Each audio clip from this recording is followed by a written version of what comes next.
If you like stories with a lot of drama, a lot of twisting and turning going on, and a lot of heart, you're going to like my next guest, author of Perfect Peace, Dr. Daniel Black, right here on Kim Gravel in the ATL.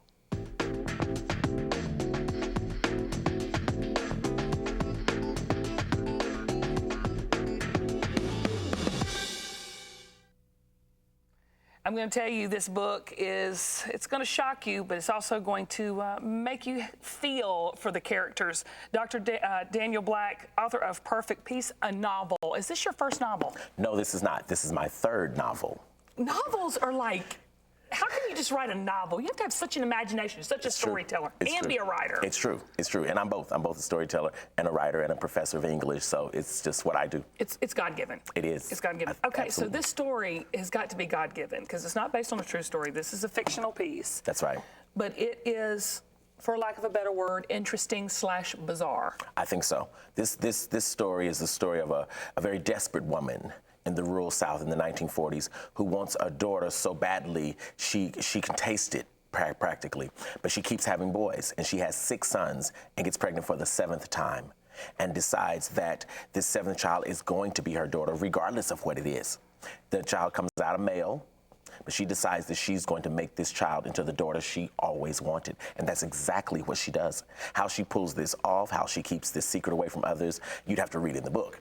But it's just amazing how a mother just has such a desperate need and is trying to extract healing from her own child's life. And such a powerful influence as mothers have. Absolutely. I mean, she changed the destiny of this child. That's absolutely what she does.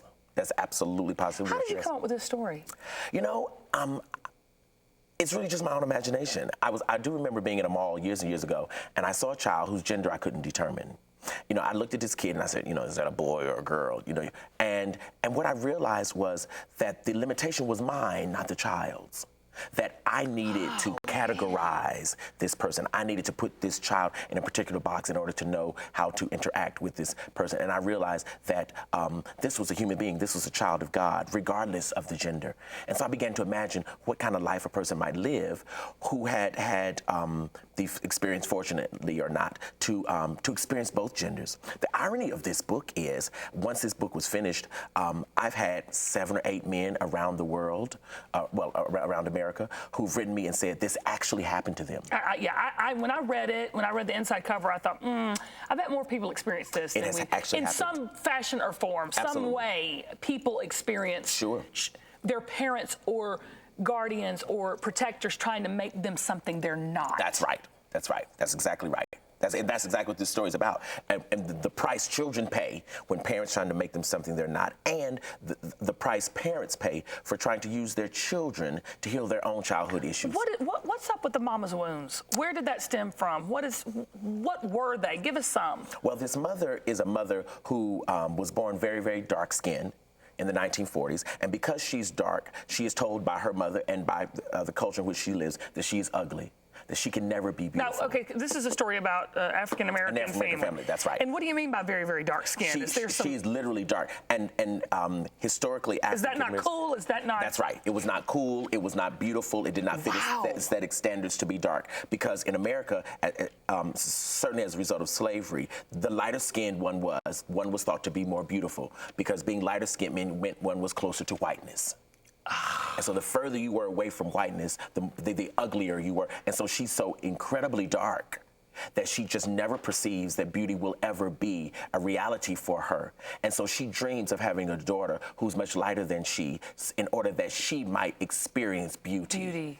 And she didn't even know she was beautiful herself. That's right. That's right. That's exactly right. Can you believe that? Unbelievable. Unbelievable. And that happens today, too. Of course it does. Oh, absolutely. Absolutely. This colorism, as we call it, is certainly not solved yet. But we're certainly better as a country, but it has not disappeared. Well, and it's books like this and people like you who are going to push the envelope and make it happen. Okay, so the mom does this, and then what happens next? How long does this child go? I mean, I'm not trying to get graphic, but it's just on the outside, right? It never happens surgically, right? That's right. That's right. Nothing happens All right, surgically. Praise God for that. That's right. Praise God for that. That's right. So Nothing what happens to this child? Now you've got me interested. I see a movie here. I see a movie, and I already know who the little girl you should cast. But anyway, I see see this happening. So take me through the journey, just ever so slightly. Tease me about what we're going to see from this young daughter, son. Well, the child's name is Perfect. Because the mother thinks she is just absolutely beautiful, and she literally creates her into the kind of child she wants. You know, and so the mother keeps this up. Of course, the truth comes out eventually, but the child is 8 years old by the time the world knows the damage is done, or the healing is done, depending on how one looks at it. This child, she understands herself to be gorgeous. Her brothers adore her. Her father just dotes on her. He just thinks she's just the prettiest thing ever. And so on the day when the truth is revealed, no one knows. No one knows except the mother and the midwife, because the midwife delivered her. Because you didn't have hospitals and all that. That's right, in the 1940s, that's right, in the rural South, that's right. But the midwife can't tell it because the mother knows something on the midwife. And that is women at their finest. That's why you never mess over a woman, because you always got something on you. Okay, so 8 years old, so what happens? Well, don't give me everything. I won't give you everything. Tease me. I won't give you everything. The truth is revealed, and certainly Perfect goes through a very strange, a very difficult alteration, because Perfect now must become a boy. Okay, well, so I mean, for lack of a better word, does she experience homosexual tendencies? She does. That's right. There's a hint of homosexuality, absolutely. There's this, and the greater thing in many ways, Kim, is she's told that she is so flawed that God can't love her. So this is a story of redemption. It is a story of redemption. It's a story of redemption. I'm reading this book. You're going to sign my book and we'll read it, because we're claiming this is going to be a movie. I feel it. Yes. But you also work with youth. I do. And I'm telling you, we're at a crossroads with our young people. We are. We absolutely are. And I'm going to say this. Do you think it's our fault? I do. I think it is our fault. And I think it is our fault as adults, because there's one thing we did that we should not have done. We made our children's lives easier than our own. And we'll be right back. I mean, seriously, what more can you say than that? You're absolutely right. It was the difficulty of our lives that built the character. And everything's at a touch. That's right. Everything is I see it. And you talk to me, you have this one self-loving child at a time, one self-loving. Yes. What do you mean by that? I mean that it is important to teach a child the beauty and the magic and the power of understanding that God dwells within them. You got to repeat that, because I just want to suck that in for myself. Yes, the beauty, the magic, and the power of understanding that God dwells within them. And if God dwells within you, the only option you have is to be divine. It just is so.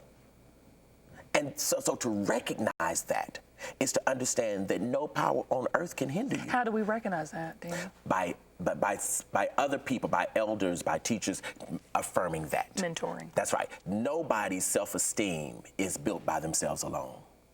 Yeah, and they call it self-esteem, but you can't. You don't get it by yourself. Absolutely not.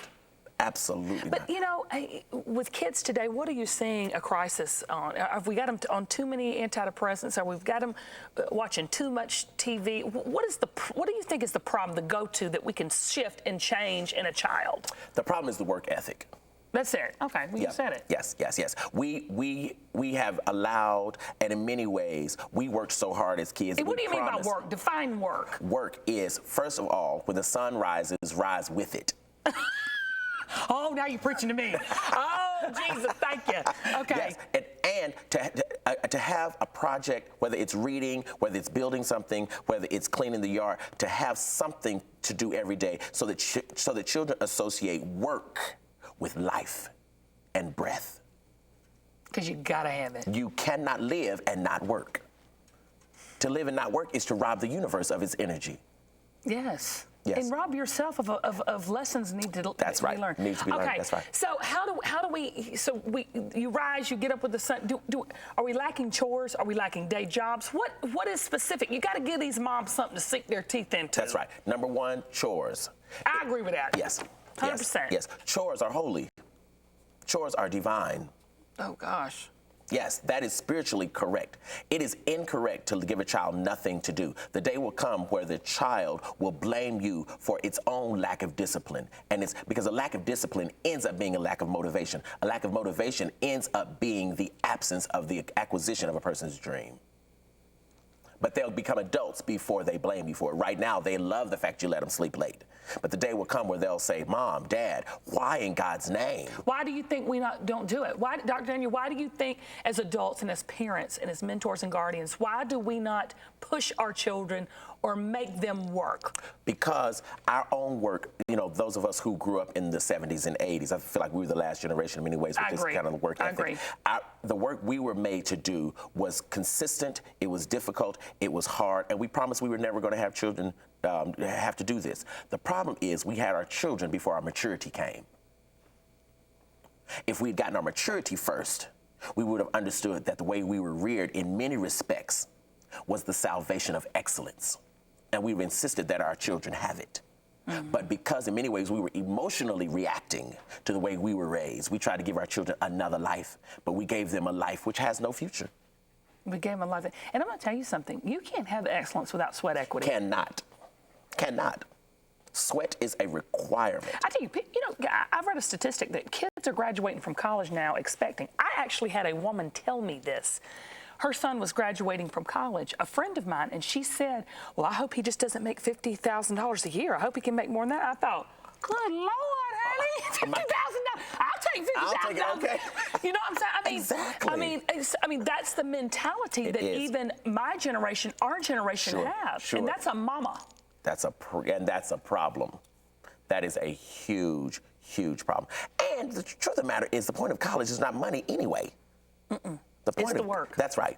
And to learn to read and to write and to think well enough that you can understand some variables and solve some problems that we've been wrestling with for years. Have you really touched a lot of kids with this message? I have. I'm really blessed. I'm so enormously blessed. I feel like I'm in the middle of a destiny. I feel like I'm in the middle of God's calling. You are. And I touch kids literally every day. You wouldn't even believe it, but there's a young man literally sitting in my car right now because he just wanted to talk to me this morning. I told him I had to come here and be interviewed with you, and he was going to have to wait on me for the interview. So he's literally sitting in the car right now just waiting. Gotta have it. That's right. You're contagious. Wow. Your energy, your passion, your destiny. Your future is contagious. And you know what? I do believe if a person knows their purpose, they can see it in others. I believe that. Absolutely. I absolutely believe it. How can we get a hold of you? How can people get a hold of this book? How can we reach out to you? Well, this book can be found in any major bookstore. Okay. Yes, Amazon.com, everywhere. You can certainly comment and speak with me through my website, which is www.danielblack.org.